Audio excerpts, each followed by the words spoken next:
Hi friends, welcome to Sadhadhanush YouTube channel. Friends, நம்ம last வீடியோவில் நம்ம லக்ஷ்மி மாடு வந்து விற்க போகிறோம் அப்படின்னு சொல்லியிருந்தோம் இல்லையா? வாங்க இந்த வீடியோவில் வந்து விற்றுட்டோமா இல்லையா அப்படின்னு சொல்லிட்டு பார்ப்போம். நம்ம லக்ஷ்மி மாடு வந்து ரொம்ப நாளாக விற்கலான்னு சொல்லிட்டு பிளான் பண்ணிகிட்டு இருந்தோம். ஆனால் என்ன வந்து கெடுத்துச்சு அப்படின்னு பார்த்தீங்கன்னா, இந்த புயல் மழை வந்து கெடுத்துச்சு. இப்போ 2 புயல் வந்துச்சு இல்லையா? அதில் வந்து ஃபஸ்ட்டு புயல் அப்போயே நம்ம லக்ஷ்மி மாடு வந்து விற்கலான்னு பிளான் பண்ணியிருந்தோம். வியாபாரிங்களாம் வர சொல்லியிருந்தோம். புயலில் யாருமே வரவே இல்லை. நம்மளே புயல் மழை பெஞ்சிட்ருக்கு அப்படின்னா மாடுங்கள்லாம் வாங்க வர மாட்டாங்க. மாடு வியாபாரம் எல்லாமே வந்து ஸ்டாப் ஆகிடும். ஏன்னா மழையில் வாங்குறவங்க எங்கே அதை வந்து பாதுகாப்பு பண்ண முடியாதுன்னு சொல்லி மழையெல்லாம் முடிஞ்சால் தான் வாங்கவே வருவாங்க. எப்போல்லாம் நம்ம மாடு இந்த மாடு விற்கலாம் அப்படின்னு நினைக்கிறோமோ அப்போ தான் வந்து ஏதாவது ஒன்று இதாகிடும். திடீர்னு நம்ம வந்து பிளான் பண்ணி இந்த மாடு விற்றுடலாம் அப்படின்னா டக்குன்னு விற்றுருவோம்.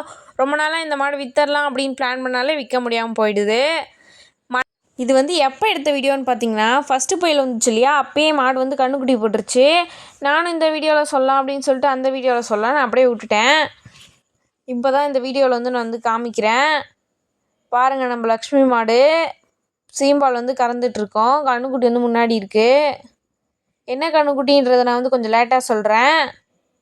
மழை காரணம் மட்டும் நம்ம லக்ஷ்மி மாடு வீட்டிலே வந்து ஜாலியாக டேரா போட்டுருச்சு. கன்றுக்குட்டி வந்து கொஞ்சம் சின்னதாக தான் இருந்துச்சு. நைட்டு வந்து ஒரு 1 மணி 2 மணி இருக்கும். மாடு வந்து ஆன்னு கத்துற சத்தம் கேட்டுச்சு. வந்து பார்த்தா கன்றுக்குட்டியோடு இருக்குது லக்ஷ்மி மாடு. சின்ன கன்றுக்குட்டின்றதுனால டக்குன்னு போட்டுருச்சு.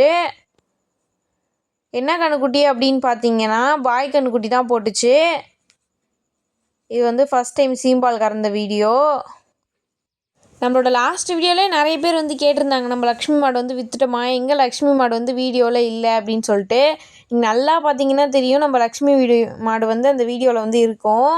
அப்போயுமே வந்து கன்றுக்குட்டி போட்டதுக்கப்புறம் தான் அந்த வீடியோவே வந்து எடுத்தது. யாரும் கண்டுபிடிக்கல. ஃப்ரண்ட் சைடு ஃபேஸ் மட்டும்தான் காமிச்சிருப்பேன். ஃபஸ்ட்டு புயலே கன்றுக்குட்டி போட்டாங்க. நம்ம வந்து இப்போ சொல்லலாம் அப்போ சொல்லலான்னு சொல்லிட்டு சொல்லாமே விட்டாச்சு. இப்போ தான் சொல்கிறதுக்கு டைம் கிடச்சிது. சீம்பால் வந்து நிறையவே இருந்துச்சு அன்றைக்கி. ஏன்னா கன்றுக்குட்டி கொஞ்சம் தான் குடிச்சிது. அதுக்கப்புறம் குடிக்க மாட்டேன்னு படுத்துக்குச்சு. நம்ம வீட்டில் வந்து எப்போயுமே வந்து வருஷம் 2-3 மாடு வந்து விற்றுருவோம். ஏன்னா அதிகமாக இருந்தால் நம்மளால் பார்த்துக்க முடியாது. அப்பா மட்டும்தான் பார்த்துக்கிறாரு. நம்ம ஆள் வச்சு அந்த மாதிரி பண்ணுறோம் அப்படின்னா பெருசாக பண்ணலாம். நாங்களே பார்த்துக்கிறதுனால வந்து பார்த்துக்கிறது கஷ்டமாக இருக்கும். சீம்பால் வந்து கறந்தாச்சு. பாதி பால் வந்து மடியிலே இருக்குது கன்றுக்குட்டிக்காக. 2000 years later. இப்போ இந்த வீடியோ எடுத்து பல நாட்கள் கழித்து இப்போ வந்து பார்க்க போகிறோம். 1 மாதத்துக்கு முன்னாடி எடுத்த வீடியோ தான் நீங்கள் பார்த்துட்டு இருந்தீங்க. இப்போ அப்படியே 1 மாதம் கழித்து ஜம்ப் அடித்து வந்தாச்சு. இப்போ வந்து பால் கறக்க போகிறோம். கன்றுக்குட்டி வந்து எங்கேன்னு கேட்பீங்க. கன்றுக்குட்டி வந்து சேல்ஸ் பண்ணியாச்சு. எப்படியும் நம்மளால் அந்த கன்றுக்குட்டி வந்து வளர்க்க முடியாது. அதனால் வந்து அது வளர்க்குறவங்கள்ட்ட வந்து கொடுத்தாச்சு. இப்போ எங்கள் லக்ஷ்மி மாடு வந்து எங்கள் வீட்டிலே வந்து எங்கள் அப்பாவை நைஸ் பண்ணி டேரா போட்டுருச்சு. இந்த வருஷம் வந்து விற்கிறதில்லன்னு நினைக்கிறேன். பார்ப்போம் என்ன நடக்குது அப்படின்ட்டு. ஏன்னா இந்த வருஷம் இந்த மாடையும் இன்னொரு மாடையும் கொடுத்துடலான்னு பார்த்தா இவங்க மேடம் வந்து இங்கேயே வீட்டிலே டேரா போட்டாங்க. இப்போ எங்கள் அப்பா வந்து மடி கழுவிட்டு இருக்காரு ஃப்ரெண்ட்ஸ். இன்னும் நான் வந்து நம்ம லக்ஷ்மி மாடு வந்து கறக்கலை. விரைவில் கறந்து வீடியோ எடுத்து போடுறேன். இன்னும் நம்ம ரோசி மாடெலாம் வந்து பால் கறக்கிறதுக்காக வெயிட் பண்ணிகிட்ருக்கு. லக்ஷ்மி கறந்து முடிச்சுட்டு தான் கறக்கணும். ஏன்னா ஃபஸ்ட்டு அதிக பால் கறக்கிற மாடு கறந்துட்டோன்னா கம்மி பால் கறக்கிற மாடெலாம் சீக்கிரமாக கறந்துடலாம். அதனால் நம்ம ஷீரோலாம் வந்து ஜாலியாக ரெஸ்ட் எடுத்துகிட்டு இருக்காங்க. எனக்கு எந்த வேலையும் இல்லைப்பா, நான் ஜாலியாக இருப்பேன்னு ஜாலியாக இருந்துகிட்ருக்காங்க. ஏன்னா பால் நிறுத்தியாச்சு இல்லையா? அதனால் மாடு வந்து பால் நிறுத்தியாச்சு சனையாயிடுச்சு அப்படின்னாலே அது மேலே ஒரு ஷைனிங் வந்துடும். நம்ம ஷீரோக்கு எப்பயுமே ஷைனிங் தான். இப்போ எங்கள் அப்பா வந்து லக்ஷ்மி மாடு கறந்துட்டுருக்காரு ஃப்ரெண்ட்ஸ்.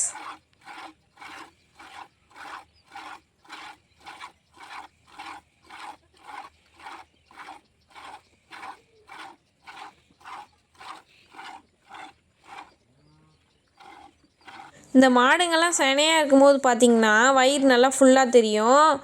இப்போ அப்படியே கன்றுக்குட்டி போட்டோடனே என்ன ஆகிடும்னா நடுவில் கேப் விழுந்த மாதிரி ஆகிடும். அப்படியே வயிற்றுக்குள்ளே ஒன்றுமே இல்லாத மாதிரி. இந்த மாடு கன்றுக்குட்டி போட்டு 1 மாதம் ஆகுது. நான் ஆனால் எவ்வளோ லேட்டாக வந்து வீடியோவில் சொல்கிறேன் பாருங்கள். ஏன்னா நடுவில் ஏதாவது மழை நின்றுச்சு வெயில் அடிச்சுது அப்படின்னா வியாபாரி வர சொல்லி சேல்ஸ் பண்ணிடலாம் அப்படின்னு பார்த்தோம்.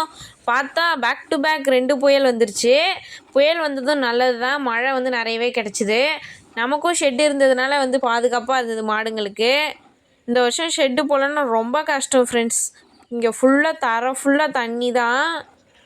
மாடுங்களும் கஷ்டப்பட்டுருக்கோம். ஷெட்டு போட்டதுனால ஹாப்பி ஆயிடுச்சு. கிணறுமே வந்து தண்ணியெல்லாம் வந்து மேலே வர ஆரம்பிச்சிருச்சு. வாங்க காமிக்கிறேன். இதோ பார்த்தீங்களா, தண்ணி வந்து கொஞ்சம் மேலே வந்துருச்சு. கிட்டத்தட்ட சுத்துப்பார்க்கிட்ட வந்துருச்சு தண்ணி. ஒரு விவசாயம் பண்ணுறவங்களுக்கு என்ன சந்தோஷம் அப்படின்னு பார்த்தீங்கன்னா, தண்ணி மேலே கிணத்துல வந்து மேலே வந்துருச்சுன்னா தான் ரொம்ப சந்தோஷமே.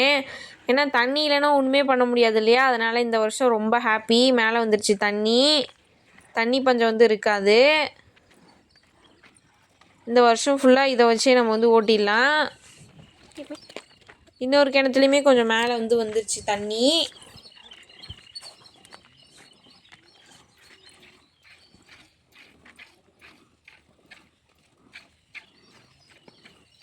இப்போ நானும் எங்கள் அப்பாவும் வந்து பால் கறந்துட்ருக்கோம். நான் வந்து எந்த மாடு கறந்துட்டுருக்கேன்னா, கருப்பு மாடு வந்து கறந்துட்டுருக்கேன். அப்பா வந்து லக்ஷ்மி கறந்துட்டுருக்காரு. அதனால் உங்களுக்கு வந்து 2 சத்தம் கேட்குற மாதிரி இருக்கும். ஒன்று வந்து நான் பால் கறக்கிற சத்தம், இன்னொன்று வந்து எங்கள் அப்பா கறக்கிற சத்தம்.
ஃப்ரெண்ட்ஸ், எங்கள் அப்பா வந்து இன்னும் லக்ஷ்மி பால் கறந்துட்டுருக்காரு.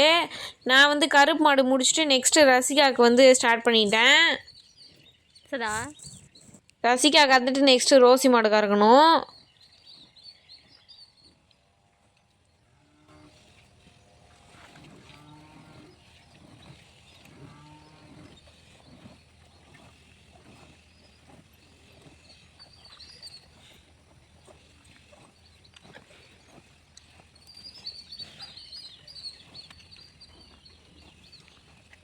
ஃப்ரெண்ட்ஸ், இப்போ அப்பா வந்து பால் கறந்து முடிச்சிட்டாரு. லக்ஷ்மி மாடு கறந்து முடிச்சாச்சு. நெக்ஸ்ட்டு வந்து பாபா மாடு வந்து கறக்க போகிறோம்.